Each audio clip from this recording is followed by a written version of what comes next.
जंगल के बीचों बीच एक विशालकाय हाथी रहता था। उसका नाम था गजाधर। उसका शरीर पहाड़ जैसा बड़ा, कान पंखों जैसे चौड़े और आंखें तालाब जितनी गहरी थीं। लेकिन गजाधर सिर्फ ताकतवर ही नहीं था, वह बहुत दयालु और बुद्धिमान भी था। वह हमेशा छोटे जानवरों की मदद करता, पेड़ों की रक्षा करता और नदियों का रास्ता साफ करता। इसलिए सारे जानवर उसे जंगल का रक्षक कहते थे। गजाधर को सबसे ज्यादा खुशी तब मिलती जब वह बच्चों जैसे हिरण्य के बच्चे, तोते या बंदरों को खेलते देखता। वह मुस्कुराकर कहता, जंगल तभी जिंदा है जब हंसी गूंजे। और सचमुच उसकी मौजूदगी में सब सुरक्षित महसूस करते थे। लेकिन एक दिन अजीब खतरे की आहट हुई। जंगल की गहराई से धुआं उठने लगा, पक्षी घबराकर उड़ने लगे, पेड़ पत्ते हिलने लगे, नदी की मछलियां पानी से बाहर उछलने लगीं। सब जानवर डर गए। गजाधर गरजती आवाज में बोला, चुप रहो और ध्यान से सुनो। हमें समझना होगा कि यह धुआं कहां से आ रहा है। बंदरों की टोली ने कहा, हमने देखा है, इंसान लकड़ियां काट रहे हैं। उन्होंने आग जलाई है। वे जंगल को खत्म करना चाहते हैं। जंगल में सन्नाटा छा गया। सबकी सांसें रुक गईं। गजाधर की आंखों में गुस्से की चमक आई, लेकिन साथ ही चिंता भी। वह जानता था कि इंसान ताकतवर होते हैं, लेकिन वह यह भी जानता था कि अगर हिम्मत और समझदारी हो तो सबसे बड़ा दुश्मन भी दोस्त बन सकता है। गजाधर ने फैसला किया, मैं इंसानों से बात करूंगा, पर अगर वो नहीं माने तो हम सब मिलकर जंगल को बचाएंगे। अगली सुबह गजाधर धीरे धीरे इंसानों के शिविर की ओर बढ़ा। पेड़ों के पीछे से खरगोश झांक रहे थे। बंदर उसकी पीठ पर बैठ गए। तोते आसमान में मंडराने लगे। पूरा जंगल उसकी यात्रा देख रहा था। जब गजाधर शिविर पहुंचा तो इंसान उसे देखकर घबरा गए। कोई बोला, हाथी आ गया। कोई चिल्लाया, भागो। लेकिन गजाधर ने शांत स्वर में कहा, डरो मत, मैं लड़ने नहीं, बात करने आया हूं। इंसान चकित रह गए। हाथी बोल रहा है, उन्होंने एक दूसरे से फुसफुसाकर कहा। गजाधर ने समझाया, ये जंगल सिर्फ हमारा नहीं, तुम्हारा भी है। ये पेड़ तुम्हें हवा देते हैं, ये नदी तुम्हें पानी देती है, ये मिट्टी तुम्हें खाना देती है। अगर तुम इन्हें नष्ट करोगे तो खुद भी नष्ट हो जाओगे। कुछ इंसान सोच में पड़ गए, पर उनका नेता हंस पड़ा। हाथी, तुम्हारी बातें सुंदर हैं, लेकिन हमें सोना चाहिए, पैसा चाहिए। जंगल हमारे लिए बस लकड़ी है। गजाधर की आंखें लाल हो गईं। उसने दहाड़ लगाई, अगर तुम पैसे के लिए जंगल जलाओगे तो मैं अपनी जान देकर भी इसे बचाऊंगा। नेता ने क्रूरता से कहा, तो फिर ताकत आजमा लो। और उसने अपने आदमियों को आदेश दिया, आग फैलाओ। चारों तरफ आग की लपटें उठीं। पेड़ जलने लगे, जानवर भागने लगे, आसमान धुएं से भर गया। गजाधर ने गर्जना की। वह नदी की ओर दौड़ा। उसने अपनी सूंड में पानी भरा और आग पर फेंका। उसने यह बार बार किया। बंदर टहनियों से पानी की बाल्टियां भर लाए। तोते अपनी चोंच में बूंदें लाकर छिड़कने लगे। खरगोश पत्तियों को भिगोकर लपटों पर फेंकने लगे। पूरा जंगल एकजुट हो गया। आग बुझने लगी। इंसान हैरान रह गए। उन्होंने कभी नहीं देखा था कि जानवर ऐसे मिलकर लड़ सकते हैं। नेता गुस्से से चिल्लाया, ये जंगल हमारा होगा। उसने मशाल उठाई और गजाधर की ओर दौड़ा। लेकिन तभी गजाधर ने अपनी सूंड उठाई। उसने नेता की आंखों में सीधे देखा और गहरी आवाज में बोला, अगर तुमने जंगल को छुआ तो यह धरती तुम्हें कभी माफ नहीं करेगी। नेता कांप गया। मशाल उसके हाथ से गिर गई। बाकी इंसान भाग खड़े हुए। आग बुझ चुकी थी। पेड़ राख से काले हो गए थे, लेकिन जिंदा थे। नदी फिर से बहने लगी। हवा ठंडी हो गई। सब जानवर खुशी से चिल्लाने लगे, गजाधर की जय। लेकिन गजाधर चुप था। उसने कहा, जीत हमारी नहीं, हमारी एकता की है। अगर हम सब मिलकर अपने घर को बचाए तो कोई ताकत हमें हरा नहीं सकती। उस रात जंगल में उत्सव हुआ। तारे आसमान से जैसे और पास आ गए। चांद मुस्कुरा रहा था। जानवर नाच रहे थे और गजाधर शांत होकर खड़ा था। उसकी आंखों में चमक थी। उसे पता था कि यह लड़ाई सिर्फ एक शुरुआत थी, क्योंकि जंगल की रक्षा सिर्फ आग से नहीं, बल्कि लालच से करनी थी। और उसके लिए हर दिल में प्रेम और हिम्मत जगानी थी। उस दिन से गजाधर को सिर्फ जंगल का रक्षक नहीं, बल्कि the elephant that saved the forest कहा जाने लगा। उसकी कहानी दूर दूर तक फैल गई। बच्चे उसे सुनकर सीखने लगे कि असली ताकत केवल शरीर की नहीं बल्कि दिल की होती है। कहानी का राज यह था कि जब सब मिलकर एक हों तो सबसे बड़ी आग भी बुझाई जा सकती है, और जो अपने घर की रक्षा करता है वही असली हीरो होता है। जंगल के बीचों बीच एक बहुत पुराना ओक का पेड़ खड़ा था। उसकी मोटी तने में एक गहरी खोखली जगह थी और वहीं रहती थी एक बूढ़ी उल्लू। दिन में वह गहरी नींद सोती और शाम ढलते ही बाहर निकलकर अपनी बड़ी बड़ी आंखें झपकाती, पंख फड़फड़ाती और शिकार की तलाश करती। उसकी हूं हूं हूं की आवाज पूरे जंगल में गूंजती और छोटे जीव कांप उठते। उल्लू की नींद टूटी। उसने गुस्से में अपनी चोंच बजाई और पेड़ के छेद से सिर बाहर निकालकर चिल्लाई, अरे टिड्डे! लेकिन उम्र बढ़ने के साथ वह उल्लू चिड़चिड़ी हो गई थी। उसे सबसे ज्यादा गुस्सा तब आता जब कोई उसकी दिन की नींद तोड़ देता। एक गर्मी की दोपहर थी, सूरज तप रहा था और जंगल के पत्ते भी थक कर झुक गए थे। बूढ़ी उल्लू अपने घोंसले में गहरी नींद में थी। तभी पास की झाड़ी में बैठा एक टिड्डा जोर जोर से गाने लगा। उसकी आवाज तीखी और चिड़चिड़ाहट भरी थी। जरा मैनर्स सीखो। क्या तुम देखते नहीं कि मैं सो रही हूं? मेरी उम्र का तो ख्याल करो, मुझे चैन से सोने दो। जंगल में यह खबर फैल गई। छोटे छोटे जीव बातें करने लगे। टिड्डा अपनी डींगे हाँकता था, लेकिन चापलूसी के जाल में फंस गया। उसे समझना चाहिए था कि उल्लू जैसी चालाक कभी यूं ही तारीफ नहीं करती। लेकिन उम्र बढ़ने के साथ वह उल्लू चिड़चिड़ी हो गई थी। उसे सबसे ज्यादा गुस्सा तब आता जब कोई उसकी दिन की नींद तोड़ देता। टिड्डा तनकर बोला, और मैं क्यों चुप रहूं? मुझे भी तो धूप में गाने का हक है। तुम अपनी अंधेरी खोखल में छुपी रहो, मैं तो अपनी जगह से हटने वाला नहीं। इतना कहकर उसने और भी जोर से गाना शुरू कर दिया। उल्लू ने सोचा, इससे बहस करना बेकार है। दिन में मेरी आंखें तेज नहीं हैं, वरना इसे सबक सिखा देती। लेकिन वह बुद्धिमान थी। उसने गुस्से को दबाया और बड़ी नरमी से बोली, ठीक है भाई टिड्डे, अगर मुझे जागना ही पड़े तो क्यों ना मैं तुम्हारा गाना ही सुनूं। सच कहूं तो तुम्हारी आवाज मुझे देवताओं की याद दिलाती है। मेरे पास ओलंपस से आया एक अद्भुत पेय है। कहते हैं अपोलो भी इसे पीकर गाते हैं। अगर तुम चाहो तो ऊपर आओ और इसे छको, फिर तो तुम्हारी आवाज और भी स्वर्गीय हो जाएगी। टिड्डा फूल कर कुप्पा हो गया। उसने सोचा, वाह, बूढ़ी उल्लू जैसी समझदार प्राणी भी मेरी तारीफ कर रही है। मैं तो सचमुच महान गायक हूं। वह खुशी से उछलता हुआ उल्लू के घोंसले तक पहुंच गया। जैसे ही वह पास आया और उल्लू की बड़ी आंखों के सामने आया, बूढ़ी उल्लू ने पंख फैलाए और एक झपट्टे में उसे पकड़ लिया। पल भर में टिड्डा उसकी चोंच में दब चुका था। उल्लू ने मुस्कुराते हुए कहा, देखा, चापलूसी हमेशा सच्ची प्रशंसा नहीं होती, और मूर्ख वो है जो मीठे शब्दों में फंसकर दुश्मन को पहचान नहीं पाता। जंगल में यह खबर फैल गई। छोटे छोटे जीव बातें करने लगे। टिड्डा अपनी डींगे हाँकता था, लेकिन चापलूसी के जाल में फंस गया। उसे समझना चाहिए था कि उल्लू जैसी चालाक कभी यूं ही तारीफ नहीं करती। उस दिन के बाद जंगल के बच्चे बच्चे ने सीख ली कि जब भी कोई आपकी तारीफ करे, तुरंत उस पर भरोसा मत कर लेना, क्योंकि कभी कभी चापलूसी के पीछे खतरा छिपा होता है। और यही है कहानी the owl and the grass hopper की, जो हमें सिखाती है चापलूसी सच्ची प्रशंसा नहीं होती, और जो दुश्मन है उसके मीठे शब्दों पर कभी भरोसा मत करो। चिड़ियाघर के एक कोने में एक ऊंट रहता था। उसका नाम था सुल्तान। उसका शरीर लंबा चौड़ा, गर्दन ऊंची और पीठ पर बड़ा सा कुबड़ था। बच्चे आते हंसते कहते, देखो ऊंट का कुबड़ कितना मजेदार है। कुछ उसे घास खिलाते, कुछ तस्वीर खींचते। पर कोई यह नहीं जानता था कि सुल्तान का दिल हर रात रोता था। सुल्तान के मन में हमेशा एक ही सवाल गूंजता, क्या मेरी जगह सचमुच यहां है? क्या मैं सिर्फ दिखावे के लिए बना हूं, या मैं कहीं और बिलोंग करता हूं? वह आसमान की ओर देखता और सोचता, रेगिस्तान की हवा कैसी होगी, वहां की रेत, वहां के तारे, वहां की आजादी, क्या मैं कभी उन्हें देख पाऊंगा?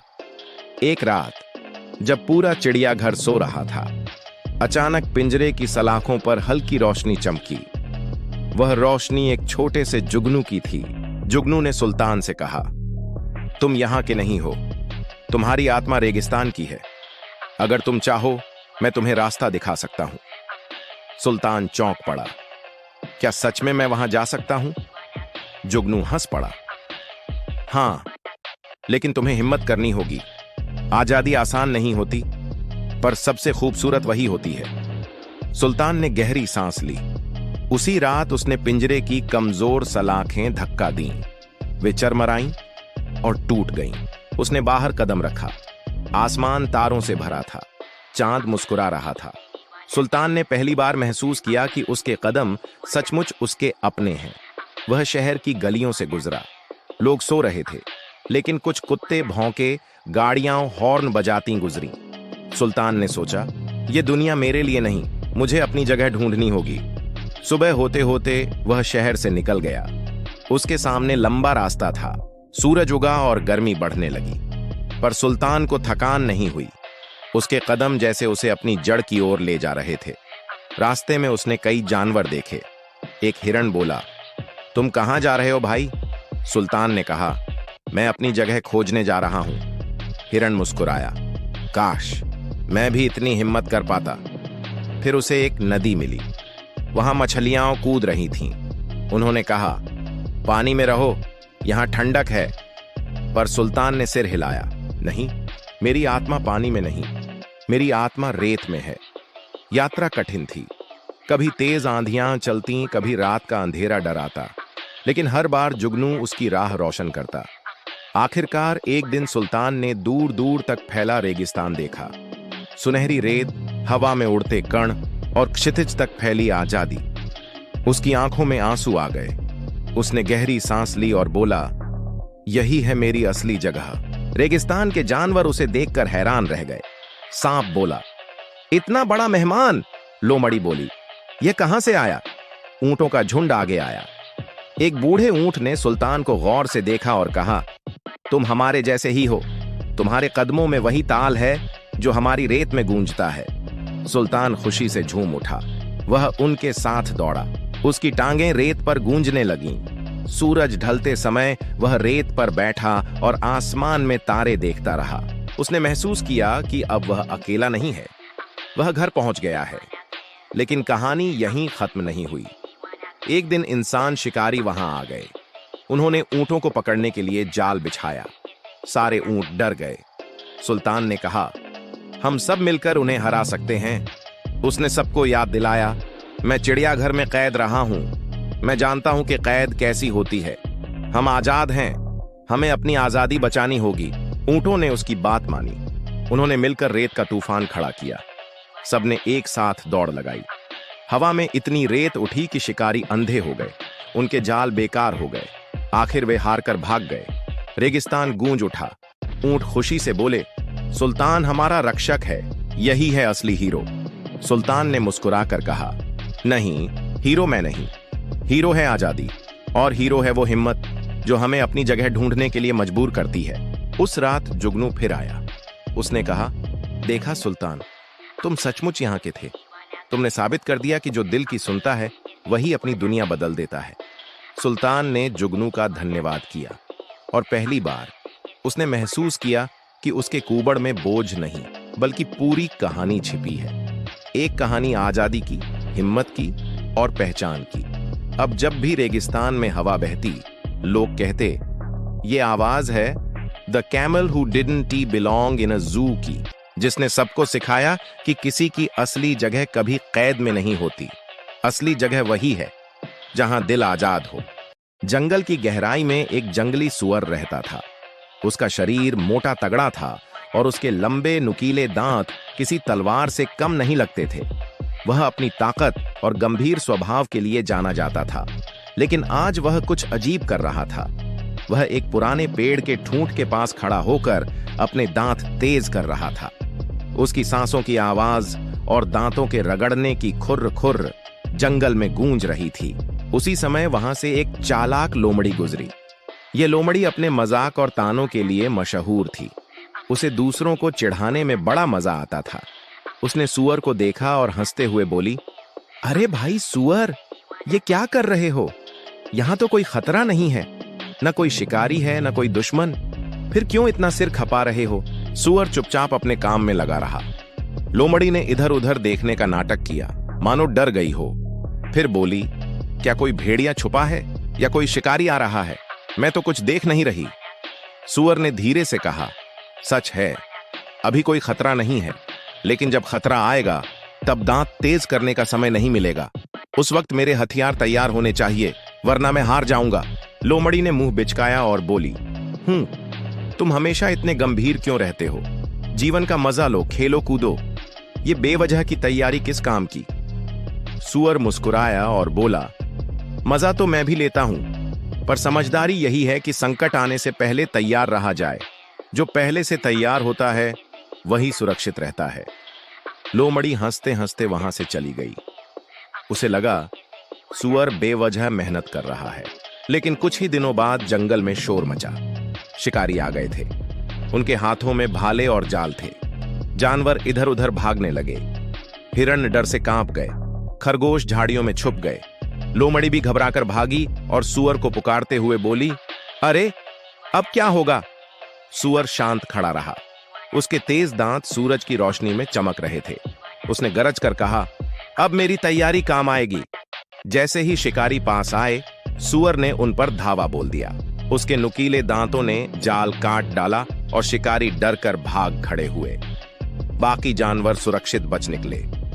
लोमड़ी ने यह सब देखा और उसके चेहरे की हंसी गायब हो गई। वह शर्मिंदा होकर बोली, मित्र, अब मैं समझ गई कि तुम्हारी समझदारी सही थी। मजाक उड़ाने के बजाय मुझे तुमसे सीखना चाहिए था। सूअर ने गहरी सांस ली और कहा, याद रखना लोमड़ी, संकट के समय तैयारी ही हमारी सबसे बड़ी ताकत होती है। जो पहले से हथियार तैयार रखता है उसे डरने की जरूरत नहीं होती। जंगल में सब जानवरों ने यह बात सुन ली। उस दिन से वे भी सतर्क रहने लगे और लोमड़ी ने भी अपनी आदत बदल दी। अब वह मजाक उड़ाने के बजाय दूसरों को सावधान रहने की सीख देने लगी। और यही है कहानी the wild boar and the fox की, जो हमें सिखाती है युद्ध की तैयारी ही शांति की सबसे बड़ी गारंटी है। धूप भरे पहाड़ी गांव के रास्ते पर एक गधा और उसका मालिक धीरे धीरे उतर रहे थे। रास्ता संकरा था, किनारे पर गहरी खाई थी और नीचे दूर दूर तक हरे भरे खेत फैले थे। गधा थका हुआ था, लेकिन उसके कान खड़े थे और आंखों में चमक। वह नीचे घाटी में अपने तबेले को देख रहा था, जहां उसका आरामदायक बाड़ा और ताजा चारा इंतजार कर रहा था। गधे ने सोचा, अरे यह रास्ता कितना लंबा है, इतने मोड़, इतनी चढ़ाई उतराई। क्यों ना मैं सीधे इसी खाई से नीचे उतर जाऊं? नीचे मेरा घर साफ दिख रहा है। यह तो सबसे छोटा रास्ता है। उसका मालिक, जो समझदार और धैर्यवान किसान था, गधे की चालाकी को भांप गया। उसने लगाम खींची और प्यार से कहा, धीरे धीरे चलो, मूर्ख मत बनो। यह रास्ता सुरक्षित है, भले लंबा लगे। लेकिन गधा अपनी जिद पर अड़ा रहा। उसने अपने भारी पैरों से जमीन खुरची, कान फड़फड़ाए और एकदम खाई की ओर झुक गया। मालिक ने गधे की पूंछ पकड़ ली और पूरी ताकत से उसे पीछे खींचने लगा। गधा जिद्दी आवाज में डीठ होकर हिनहिनाया, नहीं, मैं अपनी मर्जी से जाऊंगा। तुम हर बार मुझे आदेश क्यों देते हो? मैं भी जानता हूं कि मेरे लिए क्या सही है। मालिक ने सांस भरते हुए कहा, बेवकूफ जानवर, तू सोचता है कि रास्ता छोटा है, पर खाई में छलांग लगाने का मतलब है मौत। लेकिन तू सुनना ही नहीं चाहता। गधा जिद पर और जोर से अड़ा। उसने अपनी पूरी ताकत से खींचा। उसका मालिक भी थक गया। उसने गंभीर स्वर में कहा, ठीक है, जा। कभी कभी जिद्दी को उसकी गलती खुद सबक सिखाती है। इतना कहकर उसने पूंछ छोड़ दी। गधा अचानक असंतुलित हो गया और सिर के बल नीचे लुढ़क गया। धूल उड़ने लगी, पत्थर खिसकने लगे और गधे की हिनहिनाहट घाटी में गूंजने लगी। नीचे पहुंचते पहुंचते उसका हाल बेहाल हो गया। उसके पैरों और पीठ पर खरोंचें थीं। शरीर चोटों से भर गया था और आंखों में डर समा गया था। किसान ऊपर खड़ा यह सब देख रहा था। उसने दुख भरे स्वर में कहा, सीख गया ना? सलाह माननी चाहिए, वरना मुसीबत इंतजार करती है। गधा कराहते हुए उठने की कोशिश करने लगा। उसकी आंखों में पछतावा था। उसने सोचा, काश मैंने मालिक की बात मान ली होती। अब समझ आया कि शॉर्टकट हमेशा सुरक्षित नहीं होता। धीरे धीरे किसान नीचे पहुंचा और गधे को संभाला। उसने घावों पर पानी छिड़का और बोला, मैं तुझे छोड़ सकता था, लेकिन तू मेरा साथी है। अब ध्यान रखना, जो लोग समझदारों की बात नहीं मानते उन्हें अपनी जिद का परिणाम भुगतना पड़ता है। गधा चुपचाप खड़ा रहा। इस बार उसने कोई विरोध नहीं किया। उसके कान नीचे झुक गए थे और आंखों में कृतज्ञता थी। उस दिन के बाद जब भी किसान उसे रास्ते से ले जाता, गधा कभी भी अपनी मर्जी से खाई या गली गलियारों की ओर नहीं मुड़ता। उसने सीख लिया कि समझदार की सलाह सुनना ही सच्चा रास्ता है। गांव के बच्चे जब यह कहानी सुनते तो हंसते और कहते, देखो गधा कितना मूर्ख था, लेकिन गलती से उसने सीख ली। हमें भी बड़ों की बात माननी चाहिए, वरना हम भी गधे जैसे ठोकर खाएंगे। और इस तरह पहाड़ी गांव में यह किस्सा पीढ़ी दर पीढ़ी सुनाया जाने लगा, एक जिद्दी गधे और उसके धैर्यवान मालिक का, जो हमें याद दिलाता है कि जो लोग समझदार सलाह को नजरअंदाज करते हैं वे सीधा मुसीबत की ओर बढ़ते हैं। सुबह का समय था। गांव के किनारे बने छोटे से कुटीर के पास एक भूखा भेड़िया घूम रहा था। रात भर उसने कुछ नहीं खाया था और अब उसकी आंखों में भूख की चमक थी। वह धीरे धीरे झाड़ियों के बीच दबे पांव चल रहा था ताकि किसी को उसकी आहट न मिले। तभी उसे कुटीर के भीतर से बच्चे के रोने की आवाज सुनाई दी। भेड़िए के कान खड़े हो गए, उसकी जीभ पर पानी आ गया। उसने सोचा, क्या मजा है, यह तो ताजा और नन्हा शिकार है। बस कोई मौका मिले और मेरी भूख मिट जाए। वह खिड़की के नीचे जाकर लेट गया। भीतर से बच्चे की रोने की आवाज और तेज हो गई। उसी समय मां की आवाज आई, चुप हो जा मेरे लाल, नहीं तो मैं तुझे भेड़िए को दे दूंगी। यह सुनकर भेड़िए का दिल खुशी से उछल पड़ा। उसने सोचा, वाह, यह तो आसान काम हो गया, मुझे खुद अंदर घुसने की जरूरत नहीं पड़ेगी। यह मां तो अपने बच्चे को खुद मेरे हवाले कर देगी। भेड़िया धैर्यपूर्वक इंतजार करने लगा। उसने अपनी जीभ बार बार निकाली और होंठ चाटे, पर वक्त बीतता गया। घंटों गुजरे, सूरज सिर पर आ गया, फिर ढलने लगा, लेकिन कोई बच्चा बाहर नहीं आया। भेड़िए का पेट भूख से मरोड़ रहा था, मगर उसे उम्मीद थी कि कभी न कभी मौका जरूर मिलेगा। शाम होते होते कुटीर की खिड़की फिर खुली। इस बार वही मां बच्चे को गोद में लिए झूला झुला रही थी और प्यार से कह रही थी, सो जा मेरे लाल, डर मत, भेड़िया तुझे नहीं ले जाएगा। पिताजी आ रहे हैं और अगर भेड़िया पास आया तो वह उसे मार डालेंगे। यह सुनकर भेड़िया चौंक गया। उसने सोचा, ओह, दिन भर मैं यहाँ बेवकूफों की तरह पड़ा रहा। मां ने तो सिर्फ अपने बच्चे को चुप कराने के लिए मुझे इस्तेमाल किया था। असल में वह मुझे दुश्मन मानती है और उससे अपने बच्चे को डराती है। इतना ही नहीं, तभी दूर से पिता घर लौटते दिखाई दिए। उनके साथ 2 बड़े शिकारी कुत्ते भी थे। भेड़िए का दिल डर से कांप उठा। उसने सोचा, अगर मैं अभी भागा नहीं तो ये कुत्ते मुझे चीर फाड़ देंगे। वह पूरी ताकत से दौड़ा। कुत्ते उसके पीछे भौंकते हुए भागे, लेकिन भेड़िया अपनी तेजी और चालाकी से किसी तरह बच निकला। जंगल में पहुंचकर उसने लंबी सांस ली। उसके दिमाग में गूंज रहा था, मैंने सुनी सुनाई बात पर भरोसा किया और मूर्ख बन बैठा। अगर मैंने अपनी आंखों और दिमाग से सोचा होता तो दिन भर यूं बेकार न पड़ा रहता। उस दिन भेड़िए ने यह सबक सीखा, हर बात पर आंख मूंद कर भरोसा नहीं करना चाहिए। नीले समुद्र की गहराई में जहां रंग बिरंगे शैवाल लहरों के साथ झूमते थे और चमकते मोती सीपियों में छिपे रहते थे, वहां एक बूढ़ी केकड़ी अपने छोटे बेटे के साथ रहती थी। पानी के भीतर का संसार कितना सुंदर था। छोटे छोटे झुंडों में मछलियां तैरती, सीपियां धीरे धीरे खुलती और बंद होती, और कभी कभी सूरज की किरणें पानी में उतरकर पूरे समुद्र को सुनहरी चमक से भर देती। छोटा केकड़ा अपने छोटे छोटे पैरों पर इधर उधर दौड़ता रहता। वह बहुत शरारती था और हर बात पर अपनी मां से सवाल पूछता। एक दिन मां ने देखा कि वह हमेशा की तरह तिरछा तिरछा चल रहा है। मां ने टोका, बेटा, तुम हमेशा ऐसे तिरछे क्यों चलते हो?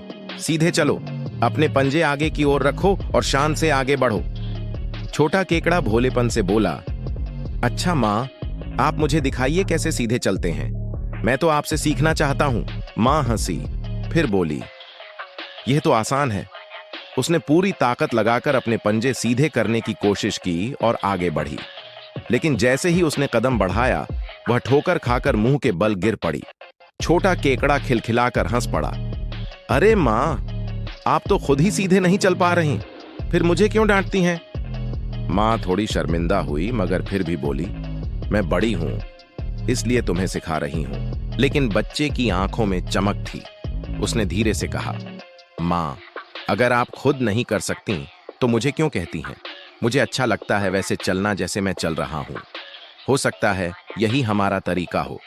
माँ कुछ देर चुप रही। उसे महसूस हुआ कि बेटा सही कह रहा है। बिना खुद किए किसी को सिखाना व्यर्थ है। उसी समय वहां से एक बूढ़ा कछुआ गुजरा। उसने यह सब सुना और मुस्कुराते हुए बोला, सही कहा छोटे केकड़े ने। जो हम खुद नहीं कर सकते उसे दूसरों से करने को कहना ठीक नहीं। दुनिया में हर किसी का अपना तरीका है और यही उसे खास बनाता है। मां ने सिर झुका लिया और बेटे को गले से लगा लिया। उसने कहा, तुमने मुझे एक बड़ी बात सिखा दी। अब से मैं तुम्हें अपने तरीके से चलने दूंगी क्योंकि यही तुम्हारी पहचान है। छोटा केकड़ा खुशी से उछल पड़ा और फिर वहीं अपने प्यारे अंदाज में तिरछा तिरछा चलने लगा। अब मां भी मुस्कुराकर उसे देखती रही। समुद्र की लहरें उस दिन गुनगुनाती सी लगीं, मानो वे भी कह रही हों, दूसरों को सीख देने से पहले खुद उदाहरण बनो और सबसे महत्वपूर्ण, हर किसी को उसके अपने ढंग से जीने दो।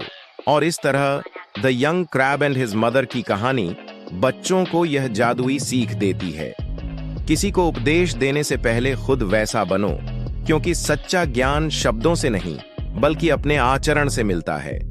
हरी भरी घाटी के किनारे, जहां दूर दूर तक हरे मैदान फैले थे और पीछे घना अंधेरा जंगल था, एक चरवाहा लड़का रोज अपने मालिक की भेड़ों को चराने लाता था। सूरज चमकता तो उसकी रोशनी में भेड़ें बिखर कर घास चरने लगतीं और जब हवा चलती तो उनकी घंटियों की टनटनाहट सुनाई देती। शुरुआत में यह सब लड़के को अच्छा लगता था, लेकिन धीरे धीरे उसे ऊब होने लगी। भेड़ों को घास खाते देखते देखते समय बहुत धीरे धीरे बीतता। कभी वह अपनी बांसुरी बजाता, कभी अपने कुत्ते से बातें करता, मगर मन बहल नहीं पाता। अक्सर वह सोचता, काश यहां कुछ मजेदार होता जिससे मेरी ऊब दूर हो जाती। एक दिन उसकी शरारती आंखों में चमक आई। उसने सोचा, अगर मैं गांव वालों को बुला लूं और हंसी मजाक करूं तो कितना मजा आएगा। क्यों ना भेड़िए का नाम लेकर उन्हें डराया जाए। उसके मालिक ने उसे हमेशा सिखाया था, अगर कभी भेड़िया आए तो तुरंत आवाज लगाना, भेड़िया भेड़िया, गांव वाले दौड़े आएंगे। मगर आज लड़के ने उस सलाह का मजाक उड़ाने का मन बना लिया। वह गांव की तरफ भागा और जोर जोर से चिल्लाने लगा, भेड़िया भेड़िया आया, जल्दी आओ, भेड़िया भेड़ों पर हमला कर रहा है। गांव वाले जो खेतों में काम कर रहे थे औजार छोड़कर दौड़ पड़े। कोई डंडा लेकर आया, कोई पत्थर, कोई मशाल। सबके चेहरों पर चिंता थी, लेकिन जैसे ही वे मैदान में पहुंचे वहां कोई भेड़िया नहीं था। चरवाहा लड़का जमीन पर लोटपोट होकर हंस रहा था। उसकी हंसी की आवाज दूर तक गूंज रही थी। धोखा खा गए ना तुम सब, उसने ठहाका लगाते हुए कहा। गांव वाले गुस्से में थे, लेकिन चुपचाप लौट गए। हरी भरी घाटी के किनारे, जहां दूर दूर तक हरे मैदान फैले थे और पीछे घना अंधेरा जंगल था, एक चरवाहा लड़का रोज अपने मालिक की भेड़ों को चराने लाता था। सूरज चमकता तो उसकी रोशनी में भेड़ें बिखरकर घास चरने लगतीं और जब हवा चलती तो उनकी घंटियों की टनटनाहट सुनाई देती। शुरुआत में यह सब लड़के को अच्छा लगता था, लेकिन धीरे धीरे उसे ऊब होने लगी। गांव वाले जो खेतों में काम कर रहे थे औजार छोड़कर दौड़ पड़े। कोई डंडा लेकर आया, कोई पत्थर, कोई मशाल। सबके चेहरों पर चिंता थी, लेकिन जैसे ही वे मैदान में पहुंचे वहां कोई भेड़िया नहीं था। कुछ ही दिनों बाद, जब सूरज ढल रहा था और जंगल की परछाइयां मैदान में फैल रही थीं, तभी अचानक झाड़ियों में खड़खड़ाहट हुई। सचमुच एक बड़ा डरावना भेड़िया निकलकर भेड़ों पर टूट पड़ा। उसकी आंखें चमक रही थीं, दांत नुकीले और तेज थे। भेड़ें घबराकर इधर उधर भागने लगीं। वह गांव की तरफ भागा और जोर जोर से चिल्लाने लगा, भेड़िया भेड़िया आया, जल्दी आओ, भेड़िया भेड़ों पर हमला कर रहा है। भेड़ों को घास खाते देखते देखते समय बहुत धीरे धीरे बीतता। कभी वह अपनी बांसुरी बजाता, कभी अपने कुत्ते से बातें करता, मगर मन बहल नहीं पाता। अक्सर वह सोचता, काश यहां कुछ मजेदार होता जिससे मेरी ऊब दूर हो जाती। 2-3 दिन बीते, लड़के ने फिर वहीं चाल चली। इस बार वह और ज्यादा जोर से चिल्लाया, भेड़िया, भेड़िया आया। गांव वाले पहले तो हिचके, फिर सोचा, अगर सचमुच भेड़िया हुआ तो, और फिर से दौड़े। मगर वहां जाकर देखा तो लड़का फिर से पेट पकड़कर हंस रहा था। उसने कहा, तुम सब कितने भोले हो, कितनी जल्दी मेरे झांसे में आ जाते हो। गांव वालों ने गुस्से में कहा, लड़के, बहुत हो गया। अगर आगे से सचमुच भेड़िया भी आया तो याद रखना, तुझे कोई नहीं मानेगा। लेकिन लड़के ने उनकी बात को हल्के में लिया। एक दिन उसकी शरारती आंखों में चमक आई। उसने सोचा, अगर मैं गांव वालों को बुला लूं और हंसी मजाक करूं तो कितना मजा आएगा। क्यों ना भेड़िए का नाम लेकर उन्हें डराया जाए। उसके मालिक ने उसे हमेशा सिखाया था, अगर कभी भेड़िया आए तो तुरंत आवाज लगाना, भेड़िया, भेड़िया, गांव वाले दौड़े आएंगे। मगर आज लड़के ने उस सलाह का मजाक उड़ाने का मन बना लिया। 2-3 दिन बीते। लड़के ने फिर वहीं चाल चली। इस बार वह और ज्यादा जोर से चिल्लाया, भेड़िया, भेड़िया आया। गांव वाले पहले तो हिचके, फिर सोचा, अगर सचमुच भेड़िया हुआ तो, और फिर से दौड़े। मगर वहां जाकर देखा तो लड़का फिर से पेट पकड़कर हंस रहा था। उसने कहा, तुम सब कितने भोले हो, कितनी जल्दी मेरे झांसे में आ जाते हो। गांव वालों ने गुस्से में कहा, लड़के, बहुत हो गया। अगर आगे से सचमुच भेड़िया भी आया तो याद रखना, तुझे कोई नहीं मानेगा। लेकिन लड़के ने उनकी बात को हल्के में लिया। कुछ ही दिनों बाद जब सूरज ढल रहा था और जंगल की परछाइयां मैदान में फैल रही थीं, तभी अचानक झाड़ियों में खड़खड़ाहट हुई। सचमुच एक बड़ा डरावना भेड़िया निकलकर भेड़ों पर टूट पड़ा। उसकी आंखें चमक रही थीं, दांत नुकीले और तेज थे। भेड़ें घबराकर इधर उधर भागने लगीं। चरवाहा लड़का डर के मारे कांप उठा। उसने जान बचाने के लिए जोर जोर से चिल्लाना शुरू किया, भेड़िया, भेड़िया आया, बचाओ, बचाओ। उसकी आवाज घाटी में गूंज रही थी। गांव वालों ने सुना, पर इस बार किसी ने ध्यान नहीं दिया। किसी ने कहा, फिर मजाक कर रहा होगा। कोई बोला, अब की बार हम मूर्ख नहीं बनेंगे। और सब अपने काम में लगे रहे। लड़का चीखता रहा, दौड़ता रहा, मगर कोई मदद को न आया। भेड़िया कई भेड़ों को मारकर जंगल की ओर भाग गया। मैदान सन्नाटे में डूब गया। लड़का बैठकर रोने लगा। उसकी आंखों में आंसू थे और दिल में पछतावा। उसने सोचा, काश मैंने झूठ ना बोला होता। अब जब मैंने सच कहा, किसी ने विश्वास ही नहीं किया। रात को गांव वाले जब मैदान में पहुंचे तो उन्होंने कई भेड़ों के बिखरे ऊन और खून के धब्बे देखे।